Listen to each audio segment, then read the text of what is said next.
Happy New Year. Thank you very much, Mr. Chairman, members of the committee. I submitted some written testimony that I'll refer to briefly, and I will try to keep my remarks in the 3 minutes.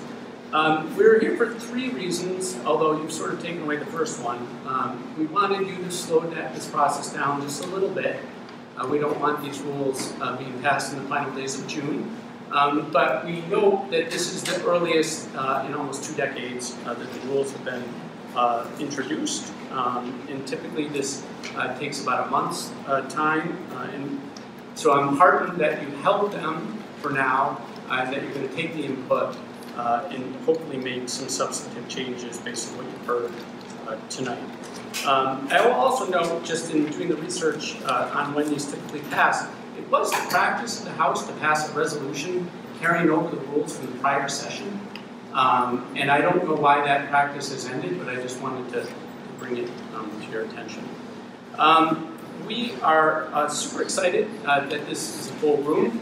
Many of you who served on the Rules Committee before know that this is normally a fairly sleepy hearing, and it's myself and Steve Brown and maybe a few others. But this is because Rhode Islanders have come to understand that process matters, and that the rules determine the process, and that our rules, it's currently practiced by the House of Representatives, do not allow you to fully represent your constituents, and do not allow your constituents to fully follow the legislative process.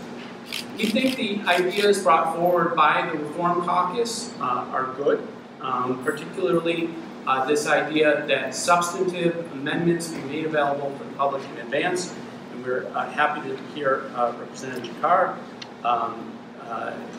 express some support for that idea. We hope that some form of that makes its way into the final rules. My predecessor at Common Cause, Phil West, is going to talk a little bit about the history of the discharge petition. We also think that's incredibly important. The discharge petition is used rarely in legislatures, but it's an important tool, and the changes that were made in 2005 have really affected its ability to be used. And on the suspension of the rules, taking away the ability to do it with unanimous consent, our position is, if you vote for the rules, you should be on the record voting to suspend the rules. You are elected by your constituents to take votes on issues. That's a tough issue for sure. Sometimes it's a political issue, but you should have to be on the record for suspending the rules. On the rules, before you tonight, I just want to speak very briefly on the changes that create a sexual harassment policy.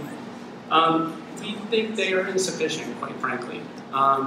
We took note in November when Representative Lazajewski put out a press release and he had pre-filed legislation on sexual harassment. Those were 13 pages long.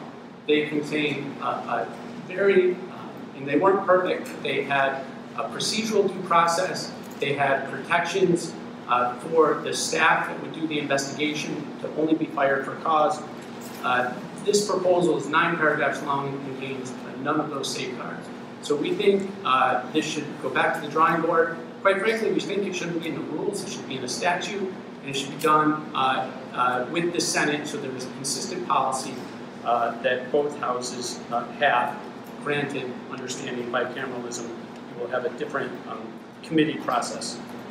So, in conclusion, we hope that you listen to the people tonight. We hope you come back with a different proposal that makes the rules more open and transparent, and allow for greater participation by the public, but also greater participation by rank and file legislators, regardless of party. We hope you listen to the voices of the experts on sexual harassment and the proper policies to put in place, and that ultimately come up with a policy that is fair and impartial on sexual harassment. We are happy you've started, but we think there's a long way to go. So I will end there and offer to answer any questions.